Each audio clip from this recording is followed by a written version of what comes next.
क्या कभी ऐसा हुआ है कि सबसे ज़रूरी डेटा जेसॉन जैसे किसी जटिल फॉर्मेट में फंसा हो? डेटा प्रोफेशनल्स के लिए ये एक आम परेशानी है। आज के इस विश्लेषण में हम यही जानेंगे कि उस नॉन टैब्यूलर डेटा को अनलॉक करके रिपोर्टिंग के लिए पावर बीआई में कैसे लाया जाए।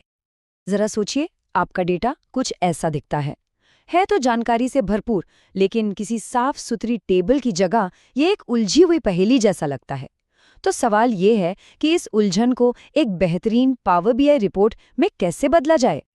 देखिए, इस चुनौती से निपटने के लिए सबसे पहले इसकी जड़ को समझना जरूरी है, यानी NoSQL डेटाबेस क्या है और इसकी बनावट इतनी अलग क्यों है। तो NoSQL डेटाबेस आखिर है क्या? इसे एक डिजिटल फाइलिंग कैबिनेट की तरह समझिए, जो सख्त नियमों वाले फोल्डर्स यानी टेबल्स का इस्तेमाल नहीं करता।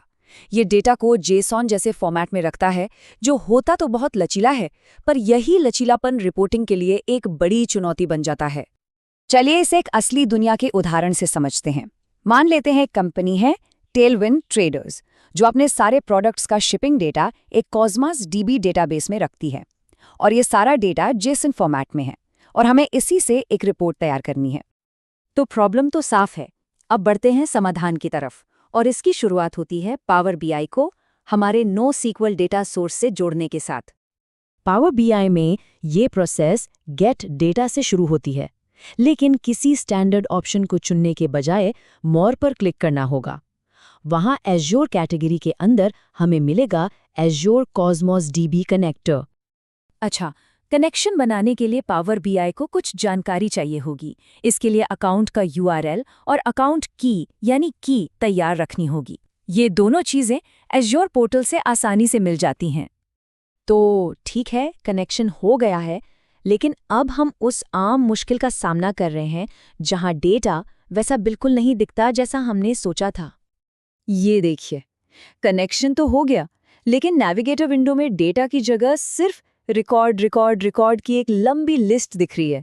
ये देखकर तो बहुत निराशा होती है, क्योंकि ये किसी काम का नहीं लगता। तो ऐसा होता क्यों है? असल में पावर बीआई जेसॉन डॉक्यूमेंट में हर एक नेस्टेड ऑब्जेक्ट को एक सिंगल रिकॉर्ड टाइप के तौर पर पहचानता है। वो अभी तक इसके अंदर के फील्ड्स को नहीं देख पा रहा है। तो हम एक बहुत अहम मोड़ पर हैं। डेटा हमारे सिस्टम में आ तो गया है, लेकिन ऐसे फॉर्मेट में जो पूरी तरह से बेकार है। तो इसे काम का कैसे बनाया जाए? अगला कदम क्या होगा? और इसका जवाब छिपा है पावर क्वेरी में।